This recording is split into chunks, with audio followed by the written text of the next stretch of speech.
Okay, let's be honest. How many of us see that smiling Amazon box on our doorstep like every other day? It's just a part of life now. But with every single one of those purchases, there's a really important question you gotta ask yourself.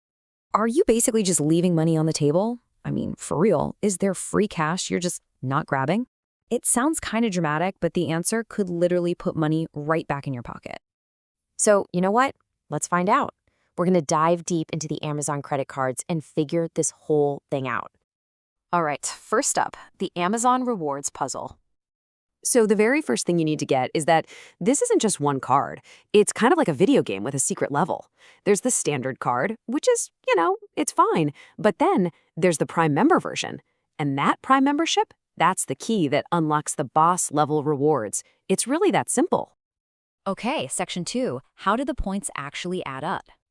So if you're a Prime member, there is one number you have to burn into your brain: 5%. 5% back on everything you buy on Amazon and at Whole Foods.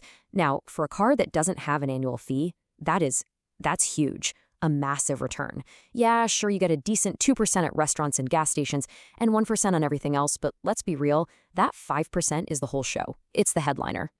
But what does 5% actually mean in, real money? Well, let's just do some quick math. Say you spend, I don't know, about $400 a month between Amazon and Whole Foods, which for a lot of us is pretty easy to do. That's $240 back in your pocket over a year. Just like that. You toss in the little bit for gas and eating out, and you're clearing $250 without even trying. That's just for shopping like you normally do. And the best part? Using these points is ridiculously easy. You don't have to jump through any hoops. The math is simple. 100 points is a dollar. End of story. When you go to check out on Amazon, your points are just sitting right there. You click a button and boom, instant discount. No weird portals, no confusing transfers, just straight up savings. Okay, so a super high reward rate and it's easy to use sounds like a no-brainer, right? Well, not so fast. No card is perfect, and to really figure this out, we gotta flip the coin over and look at the other side. So on the pro side, it's pretty obvious. That 5% cash back on a place you probably already shop at a ton is tough to beat. Plus, the card itself doesn't have an annual fee. But, and this is a big but, on the con side, you have to remember that amazing 5% rate is chained to your Prime membership, which, isn't free. And maybe even more important, those rewards, they're basically Amazon funny money.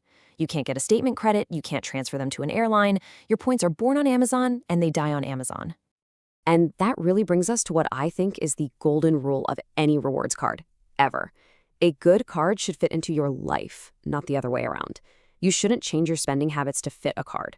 So if you're already an Amazon fanatic, this card just slides right into your wallet perfectly. But if you're not, getting this card to try and force yourself to shop there, yeah, that's probably not a winning strategy. All right, let's get to it. Section 4, making your final decision. So who is this card actually for? Let's get super specific. I'm going to lay out a few profiles, see if you recognize yourself in any of these. Okay, first up we have the Prime Power user. You know who you are. Your Amazon order history is a mile long, you're buying dog food, then a TV, then batteries. For you, this card is an absolute must-have, a total no-brainer. Then there's the dedicated Whole Foods shopper. If Whole Foods is your happy place, your main grocery spot, getting 5% back on all that food that's just an incredible deal. And last, we've got the Simplicity Seeker. You hate complexity, you don't want to play the points game with 10 different cards, you just want one great card that rewards you for how you already live. This is it. But who should probably just walk away? Well, that's the Travel Points Optimizer. If your entire credit card strategy is built around earning points that you can transfer to airlines and hotels, to fly first class for pennies on the dollar, then this card is not your friend. These Amazon-only rewards will do absolutely nothing for your travel goals. You need a real travel card for that. So here's what I want you to do. Your homework, if you will.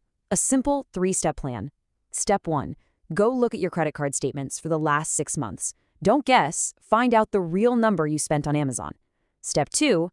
Be honest with yourself. Are you really going to keep Prime for the foreseeable future? And step 3, do the math. Compare what you would have earned with this card against what you did earn with your current favorite card. The numbers don't lie. They'll tell you everything you need to know. That's the whole point of this. It's not just about an Amazon card. It's about a bigger idea. Is your wallet actually optimized for the way you live your life? Are the cards you're carrying working for you, or are you just carrying them? So go on, take a look, do the math, and figure it out for yourself.